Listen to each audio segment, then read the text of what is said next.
In the crowded estates of Nairobi, in Kisumu's winding streets, and along the coastal neighborhoods of Mombasa, a quiet revolution once burned with a clean blue flame.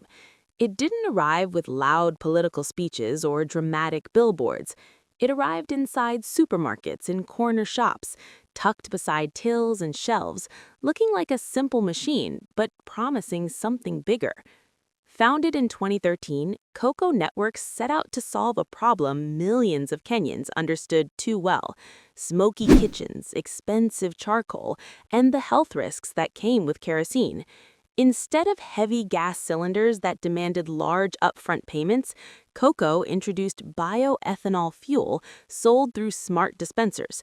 Families could top up small amounts, even for just a few shillings, just like buying airtime.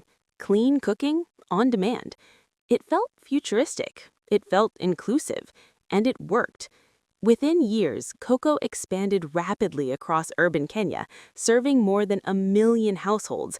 Investors poured in hundreds of millions of dollars, and the model gained international attention. Institutions linked to the World Bank even backed aspects of its growth through risk guarantees, signaling global confidence in what looked like a scalable African clean energy success story.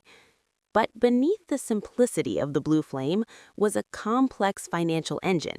KOKO's affordability depended heavily on revenue from carbon credits.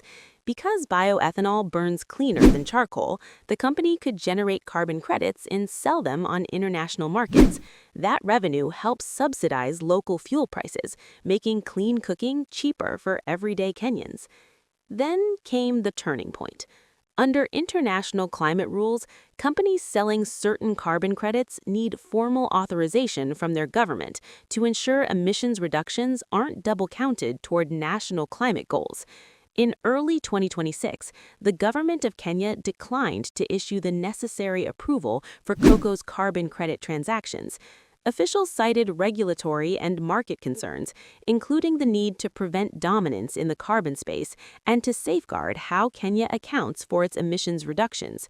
There is no confirmed evidence that the decision was a direct political attack on the company. Publicly, the move was framed as policy-driven and regulatory. However, critics argued that policy uncertainty and shifting regulatory frameworks placed enormous pressure on a business model that depended on global climate markets. Whether it was strict governance, economic caution, or political undercurrents intertwined with climate control, the result was immediate and brutal. Without carbon credit revenue, the subsidy structure collapsed. On January 31, 2026, operations halted. Fuel dispensers went dark, messages reached customers informing them that services had stopped. In thousands of kitchens, the familiar blue flame simply did not come back on. More than 1 million households were forced to pivot overnight. Many returned to charcoal, others went back to kerosene. The environmental and health gains made over years were suddenly at risk of reversing.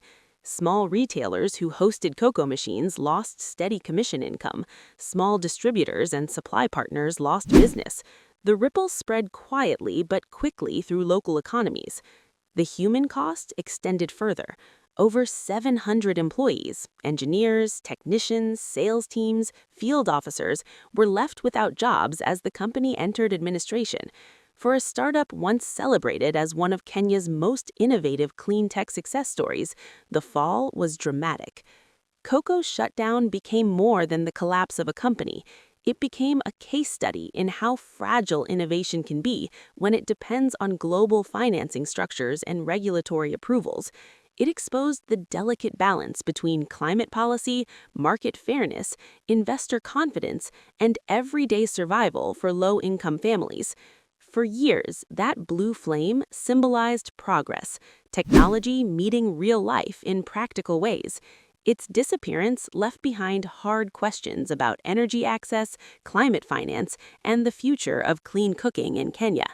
And today, in many urban kitchens where charcoal smoke rises again, the story of KOKO lingers, not just as a business that failed, but as a bold experiment that burned bright, flickered under pressure, and forced a nation to confront how complicated clean energy progress can truly be.